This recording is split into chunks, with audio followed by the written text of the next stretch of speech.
चलिए बच्चों, दस्तावेज 3 स्टार्ट करते हैं।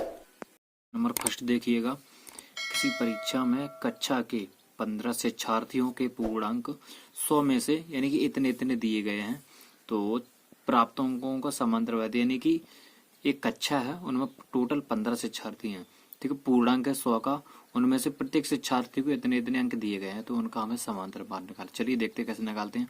तो समांतरवाद क्या होता है, जितने भी अंक आपको दिए जाते हैं, 0 से लेकर ये सारे दिए गए हैं, तो इनका योग, ठीक है, इनका योग और फिर बटे कितनी संख्या है, ये है कितनी संख्या गिन लेना।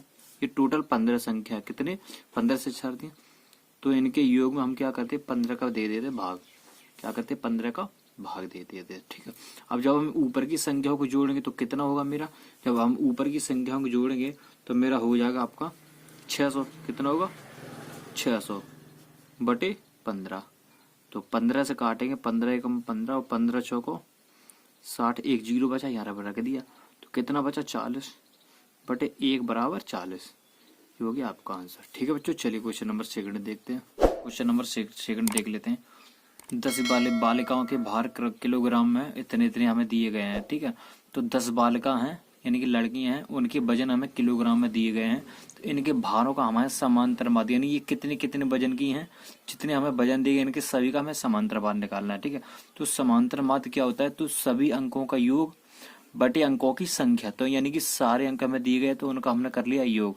40 + 42 + 41 + 38 + 35 + 36 + 42 + 37 + 35 + 35, ठीक है। तो ये मेरे पास है कितनी संख्या, आप गिन लीजिए, 1 2 3 4 5 6 7 8 9 10। तो 10 संख्या है, तो 10 का हम यहाँ पे दे देंगे डिवाइड, यानी कि भाग दे देंगे, 10 का देंगे डिवाइड, यानी कि समांतरवाद होता है जितनी संख्या हो उनका योग बटे संख्याओं की संख्या, यानी कि इतनी संख्या है, ठीक है। तो ये 10 है, तो 10 जब हम इनका योग करेंगे तो ये मेरा इनका योग होगा, वो होगा 381 बटे 10, ठीक है ना। जब 10 का हम 381 में भाग देंगे तो एक 0 है, तो एक अंक बाद पॉइंट लग जाएगा, 38.1। ये हो गया आपका आंसर, ठीक है बच्चों। चलिए क्वेश्चन नंबर 3 देख देते हैं। चलिए बच्चों क्वेश्चन नंबर 3 देखते हैं।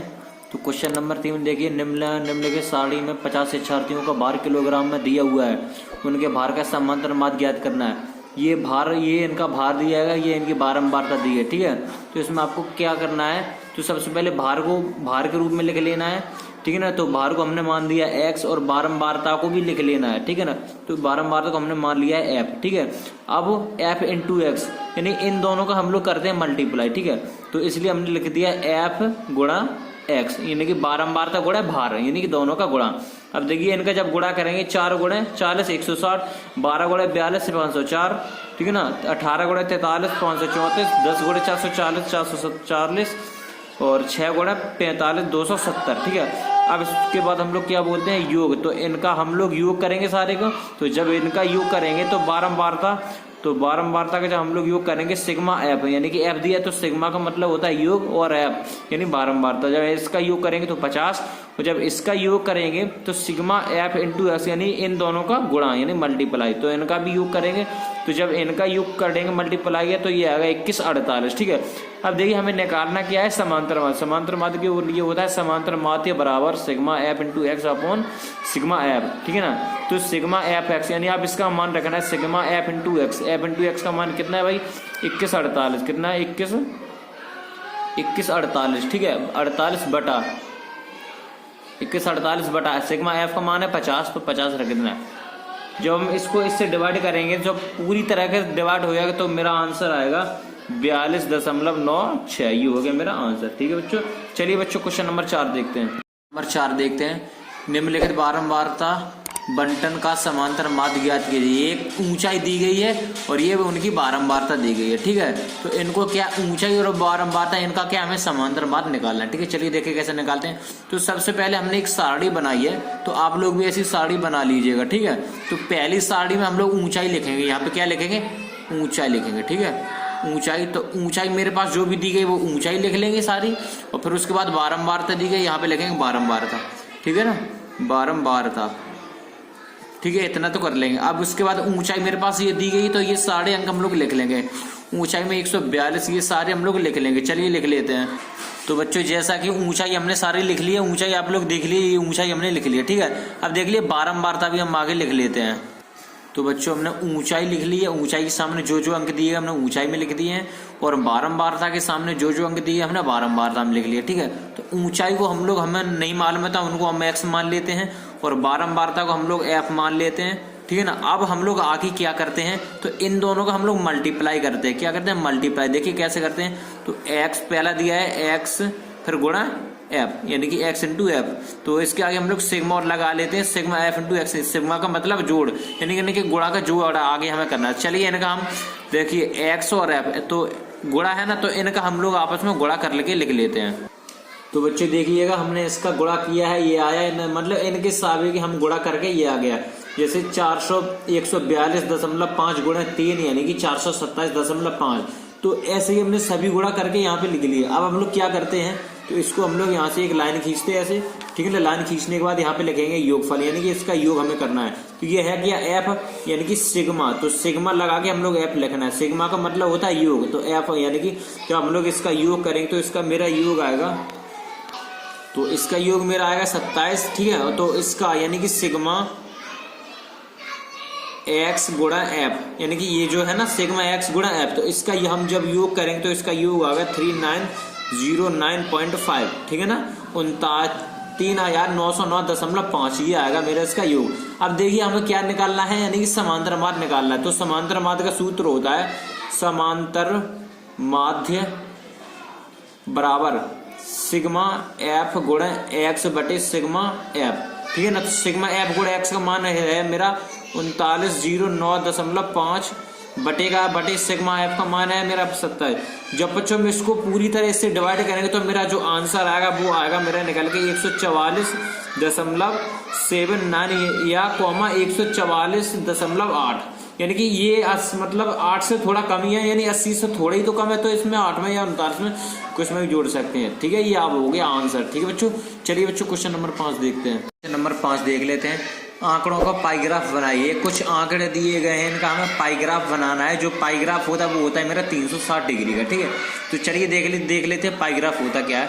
तो सबसे पहले इनका हमें कुछ नहीं करना है, सबसे पहले हमें एक पाईग्राफ यानी खींच लेना है 0।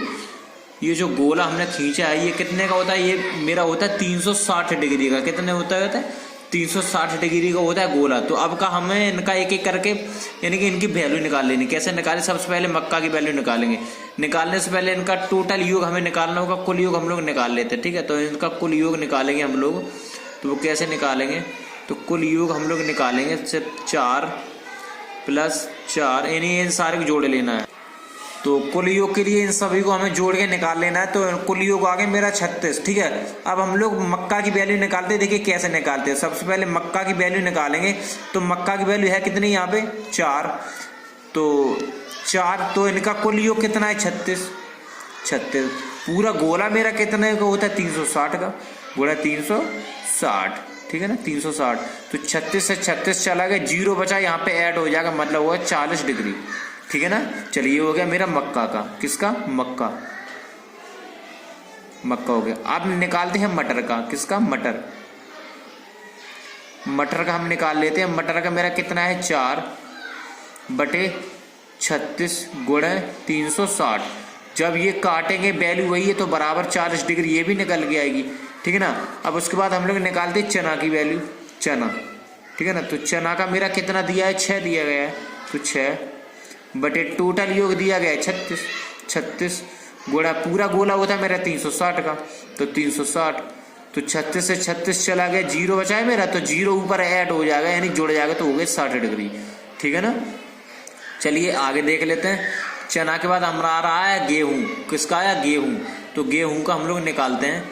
गेहूं का मेरा कितना दिया गया 10 बटे टोटल योग 36 गुणा पूरा गोला 360 का होता है, तो 360 36 से 36 चला गया, 0 को 10 में ऐड करेंगे हो जाएगा 100, ठीक है ना। तो 100 डिग्री हो गया। अब बचा एक लास्ट धान, तो धान की भी हमें वैल्यू निकाल लेनी है, ठीक है।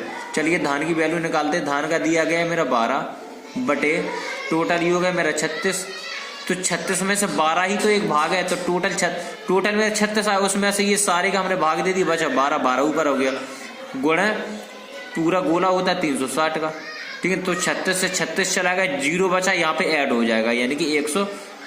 ठीक है बच्चों, चलिए इसे आगे हम लोग यहाँ पे कवर करते हैं। देखिए सबसे पहले क्या कवर करते हैं, तो सबसे पहले इसको हम सबसे छोटी संख्या से देख लेंगे। तो पहला दिया है मेरा 40 डिग्री का मक्का दिया है, तो यहाँ से खींचेंगे 40 डिग्री, यहाँ पे बीचों बीच हो गया 4, तो 40 डिग्री में 2 यानी कि 90 डिग्री का सीधा होता है नहीं मेरा, तो 90 डिग्री से थोड़ा कम, मैंने 80 डिग्री का हमने खींच लिया, क्योंकि 40 के 2 लगातार है, तो एक ये 40 का हो गया, एक ये मेरा 40 का हो गया। तो 40 का पहला है मेरा मक्का हो गया, पहला 40 का मक्का हो गया, दूसरा 40 का मेरा क्या हो गया, दूसरा 40 का हो गया मटर। ठीक है ना, चलिए आगे देख लेते हैं।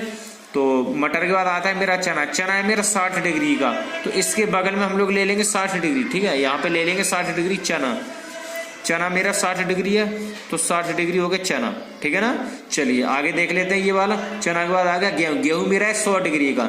देखिए 100 डिग्री हम कैसे निकालते हैं, तो ये मेरा जब गेहूं 100 डिग्री है और ये 120 डिग्री, तो सीधी सा से 120 डिग्री का बड़ा होना चाहिए, तो ये मेरा हो गया बड़ा 120 डिग्री का, तो ये हो गया मेरा 100 डिग्री का, ये 100 डिग्री का हो गया मेरा गेहूं। ठीक है ना, जब 100 डिग्री का गेहूं हो गया तो 120 का मेरा सबसे बड़ा, तो ये सबसे बड़ा होना चाहिए, तो बड़ा होने चाहिए, तो 120 हो गया मेरा किसका, धान का। तो बच्चों ये हो गया क्वेश्चन 5 का आपका आंसर। ठीक है बच्चों, यही आपको आंसर पेपर में लिखना। ठीक है, चलिए बच्चों क्वेश्चन नंबर 6 देख लेते हैं। तो बच्चों क्वेश्चन नंबर 6 देख लेते हैं। रविवार के दिन किसी बेकरी की दुकान में हुई विभिन्न वस्तुओं की बिक्री रुपए में दी गई है। ये कुछ सामान दिए है, ये उनकी बिक्री दी गई है, तो इनको क्या हमें पाई चार्ट बनाना है और एक साड़ी बनानी है। ठीक है, तो साड़ी हम आपको ऐसे ही बता देंगे, ठीक है ना, और पाई ग्राफ हम आपको अभी खींच के बता देते हैं। ठीक है, तो चलिए देखिए स्टार्ट करते हैं। तो देखिएगा सबसे पहले हम लोग पाई चार्ट खींच लेते हैं। ठीक है, तो पाई चार्ट खींचने के लिए हम यहाँ पे एक गोल खींच लेते हैं 360 डिग्री का। कितने का, ये 360 का है। ठीक है ना, ये 360 का है आपका, 360 का। अब यह 360 का तो है, तो हमें पाई चार्ट की वैल्यू निकालने के लिए इनका हमें टोटल योग पता होना चाहिए। तो कुल योग हम लोग जब इसका निकालेंगे, तो कुल योग, ठीक है ना, तो इसका हम लोग जब कुल योग निकालेंगे तो मेरे निकल के आएगा कि ना, इनको जब सभी को जोड़ेंगे, योग का मतलब होता है इन सभी को जोड़ेंगे, तो मेरा निकल के आएगा 720।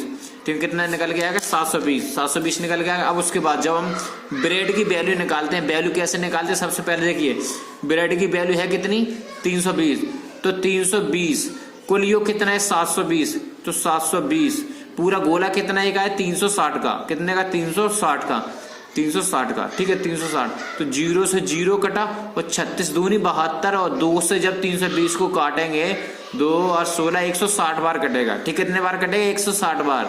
ठीक है ना, समझ में, 160 बार कटेगा। तो ऐसे ही आपको सारी वैल्यू निकाल लेनी है। तो बच्चों इनकी वैल्यू हम लोग पहले देखिए, हमने मीठे की वैल्यू निकाल ली है। ठीक है ना, तो हमने मीठे की वैल्यू निकाल ली, ब्रेड की, ये ब्रेड की वैल्यू 160। अब देखिए मीठे बिस्कुट की वैल्यू जब निकालेंगे तो 120 दी गई मीठे बिस्कुट की, 120 बटे टोटल योग है मेरे पास 720, पूरा गोला है 360 का। जब इसे हम 0 36 दूनी 72, 2 से जब इसे 12 120 को काटेंगे यानी 60 बार जाएगा, तो इसकी 60 भी आ गई।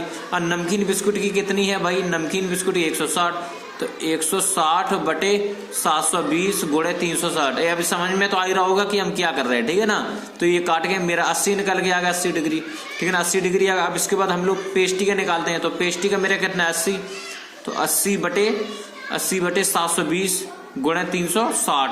जब हम लोग इसे काटेंगे तो 36 दूनी यानी 40 डिग्री निकल गया।